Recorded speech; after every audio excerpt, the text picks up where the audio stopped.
एक लक्षात घ्या, काल साधारण लोक विचारत होते, विशेषतः मीडिया, पहा देवेंद्र फडणवीसांनी मुंबईत 50 सभा केल्या, भारतीय जनता पक्ष 100वर सभा करते,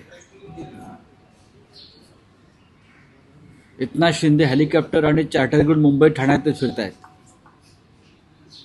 हेलिकॉप्टर मुंबई ठाणे मुंबई ठाणे. शिवसेना कुठे आहे? राज ठाकरे कुठे आहेत? मी त्यांना एवढं सांगत होतो, ठाकरेंना 1760 सभा घेण्याची गरज नाही. एक सोनार की और 2 लोहार की. आता 2 लोहार की है आमच्या, एक सोनार की 2 लोहार की. कालची शिवतीर्थावरची सभा ही गेम चेंजर सभा आहे, परिवर्तन करणारी सभा. शिवतीर्थ ओसंडून वाहत होतं आणि शिवसेना पक्षप्रमुख उद्धव ठाकरे आणि महाराष्ट्र नवनिर्माण सेनेचे प्रमुख राज ठाकरे यांचं भाषण, यांचा विचार हा फक्त शिवतीर्थावर जमलेल्या अलोट गर्दीनं ऐकला नाही, तर महाराष्ट्राच्या, देशाच्या कानाकोपऱ्यात जिथे जिथे मराठी बांधव आहेत ते काल त्या भाषणाकडे लक्ष देऊन होते आणि त्यांनी ते पाहिले. आपण जर आपल्या टीव्हीचे जे एक माहिती असते, इन्फॉर्मेशन असते, किती लोकांपर्यंत आपलं किंवा हे यूट्यूबर्स, म्हणजे तुफान कालचं भाषण हे महाराष्ट्रात आपला विचार कानाकोपऱ्यात गेला एका सभेनं. आज ठाण्यात सभा आहे आणि काल दोन्ही नेत्यांनी अक्षरशः तुफान निर्माण केलं. जे प्रेझेंटेशन राज ठाकरेंनी केलं अडाणी संदर्भात, ते आतापर्यंत देशाच्या इतिहासात कोणीच केलं नाही. दूध का दूध, पाणी का पाणी. महाराष्ट्रच नव्हे, मुंबईच नव्हे, तर देश एका उद्योगपतीच्या अंमलाखाली कसा आणला गेलाय. म्हणजे प्रधानमंत्री मोदी नसून अडाणी आहेत की काय, असा प्रश्न पडावा आम्हाला. सब संपत्ती सब भूमी गोपाल की होतं एकेकाळी घोषणा, तसं सब भूमी गौतम अडाणी. काय चाललं आहे देशामध्ये? काल ते चित्र पाहून या देशाच्या जनतेलाही धक्का बसला असेल. शिवसेनेनं कायम उद्योगपतींना पाठिंबा दिला आहे, कारण उद्योग वाढले तर नोकऱ्या वाढतील, हा बाळासाहेब ठाकरेंची एक भूमिका होती. मालक जगला तर कामगार जगेल, भांडवल आलं पाहिजे.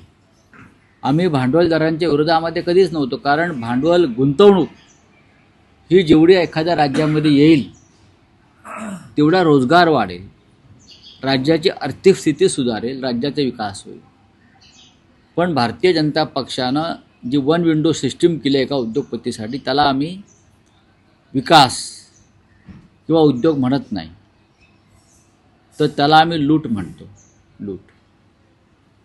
मुंबईचं विमानतळ हे मुंबई शहरातलं विमानतळ बाहेर काढतात, लक्षात घ्या. इतक्या मोठ्या शहराला यापुढे स्वतःचं विमानतळ नसेल, आंतरराष्ट्रीय दर्जाचं आहे नाही शहर, इतक्या मोठ्या मुंबई, महाराष्ट्राच्या राजधानीला स्वतःचं विमानतळ यापुढे नसेल. महाराष्ट्राला त्या दृष्टीनं कमजोर करण्यासाठी, मुंबईचं कम्युनिकेशन दळणवळण तोडण्यासाठी हे विमानतळ नवी मुंबईला शिफ्ट करतात, गरज नसताना. तुम्ही कल्पना करा, ही मुंबई राज्याची राजधानी, देशाची आर्थिक राजधानी आहे आणि त्या मुंबईला यापुढे विमानतळ नाही. हे काल राज ठाकरेंनी परखडपणे दाखवलं. बघा, 120 कोटी 110 कोटी हे आता आकडे राहिलेले नाही आहेत नेत्यांच्या बाबतीमध्ये. विशेषतः भाजपच्या संबंधित जे नेते आहेत, मी त्यांचं म्हणतो खास करून, त्यांच्यासाठी फार लहान आकडे आहेत. 100 कोटी, 150 कोटी, 200 कोटी. भारतीय जनता पक्षाच्या साधा नगरसेवकाची एवढी संपत्ती आता आहेच. यांचे व्यवसाय काय आहेत, यांचे व्यवहार काय आहेत, याचा तपास आयकर विभाग, ईडी करणार आहे का? नाही करणार. आमच्या 10-12 लाखाचा तपास केला फक्त. पण एका वर्षाभरात किंवा काही काळामध्ये भाजपच्या एका पुढाऱ्याची 124% संपत्ती काय वाढते आहे. 124 कोटी का काय? हां, ते त्यांच्यासाठी काही नाही आहे. काही लोकांचं फाईल क्लोज केली जाते कर्ज बुडवणाऱ्यांची. झाल्यात ना फाईल्स बंद झाल्यात ना फ्रॉडच्या, भाजपच्याच लोकांच्या मुंबईतल्या. मी आधी जे काय म्हणालो ते तुम्ही समजून घेतलं नाही, आणि राज ठाकरे काय म्हणाले तेही तुम्ही समजून घेतलं नाही. एखाद्या उद्योगपतीनं मुंबई, महाराष्ट्रात, देशामध्ये उद्योग व्यापार करायला काहीच हरकत नाही. त्यांनी त्याचा व्यापाराचा विस्तार करायला हरकत नाही. पण ज्या पद्धतीनं मोदी आल्यानंतर अडाणींचा विस्तार झाला त्याच्यावरती प्रश्नचिन्ह निर्माण केलं. मुंबईतले आमचा संबंध मुंबईशी आहे, महाराष्ट्राशी आहे. म्हणजे लहान लहान भूखंडावर सुद्धा अडाणींनी आता खुंट्या ठोकल्यात. घाटकोपरला जिथे सगळ्यात मोठा अपघात झाला, ते होर्डिंग कोसळलं आणि 40 लोक ठार झाले, तो भूखंडसुद्धा अडाणीने घेतला. हो, ही 40 भूतं रात्री येऊन गळा दाबतील अडाणीचा. म्हणजे काय आहे की नाही तो भूखंड, तिथे अडाणीच्या इमारती उभा राहता येतात. म्हणजे तुम्ही काय काय गिळताय, गिळाला मर्यादा असतात ना. या देशामध्ये रतन टाटासुद्धा आहेत, टाटा उद्योग समूह आहे. या देशामध्ये अजित प्रेमजी आहेत. या देशामध्ये बाबा कल्याणी आहेत.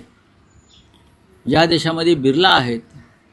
असे असंख्य उद्योग, नारायण मूर्ती, असंख्य उद्योगपती या देशामध्ये आहेत. त्यांनी देशाच्या आर्थिक विकासाला गती दिलेली आहे.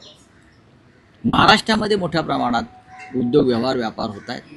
कधी कोणाविषयी आक्षेप आला नाही. अडाणीच का गेल्या 5 वर्षात 10 वर्षामध्ये अडाणीच का? कारण अडाणी हा भ्रष्टाचाराचा पोशिंदा आहे आणि मुंबई आणि महाराष्ट्रावर त्यांचा सगळ्यात जास्त डोळा आहे. म्हणून आमची लढाई आहे. अंबानी काय मुंबई गिळायला बसलेले नाहीत ना. अंबानी इथे राहतात, जगभरामध्ये उद्योग करतात. रिलायन्सनं या मुंबई महाराष्ट्रातल्या हजारो मराठी तरुणांना रोजगार दिलेला आहे. आमचा संबंध रोजगाराशी आहे. आमचा संबंध मुंबईच्या मोक्याच्या भूखंडावर कोण डोळा ठेवत असेल. मी म्हटलं ना, विमानतळ या शहरातला यापुढे विमानतळ नसणार आहे. मुंबई शहराला न्यूयॉर्कमध्ये विमानतळ नाही, दिल्लीमध्ये विमानतळ नाही. ही कल्पना कशी वाटते तुम्हाला? बेंगलोरमध्ये विमानतळ नाही, कशी कल्पना वाटते तुम्हाला? या सगळ्याच्या वर मुंबई शहर आहे. जे मोजक्या आंतरराष्ट्रीय शहरात त्याची गणना होते, त्या आंतरराष्ट्रीय शहरामध्ये छत्रपती शिवाजी आंतरराष्ट्रीय विमानतळ जे उभं केलं आहे, ते छत्रपती शिवाजी इंटरनॅशनल एअरपोर्ट हे नाव पुसलं जाणार आहे. हे काल आपण काळजीपूर्वक ऐकायला पाहिजे होतं. मुंबईला विमानतळ नाही. कुठे तुम्ही करालो, पण मुंबईत विमानतळ नाही, या शहरामध्ये विमानतळ नाही, एअरपोर्ट नाही. चालतो, नितेश राणे ट्विट करून सांगतो. हो, चालतो ना. अडाणी चालत नाही. मग अडाणीची चाटत बसा. महाराष्ट्र आणि मुंबई लुटणाऱ्या अडाणीची चाटत बसा. तुम्ही चाटेच आहात सगळे. बघा, ममदानी हा न्यूयॉर्कचा मेयर, त्याचा भारताशी काय संबंध आहे? त्याला न्यूयॉर्कच्या जनतेनं निवडून दिलेला आहे.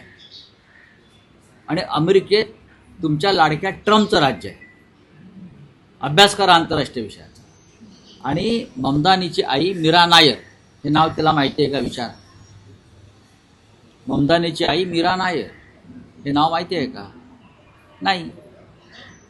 तुम्हाला सर्वसमावेशक नेतृत्वाला तुम्ही जी नावं ठेवताय, भारताला सगळ्यात मोठा धोका भारताच्या लोकशाहीला अशा लोकांपासूनच आहे. ममतानी न्यूयॉर्कमध्ये जिंकून आला ना. भारतीय वंशाचा एक तरुण, तो कोणत्या जाती धर्माचा असेल, ज्याचं आईचं नाव मीरा नायर आहे, ते जगातली एक बेस्ट फिल्म प्रोड्युसर आणि डायरेक्टर,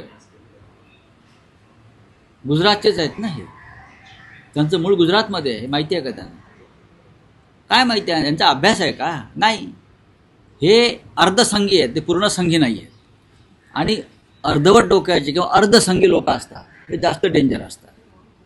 आपल्या परिसरातील बातम्या आमच्यापर्यंत पोहोचवण्यासाठी स्क्रीनवर दिलेल्या क्रमांकावर संपर्क साधू शकता.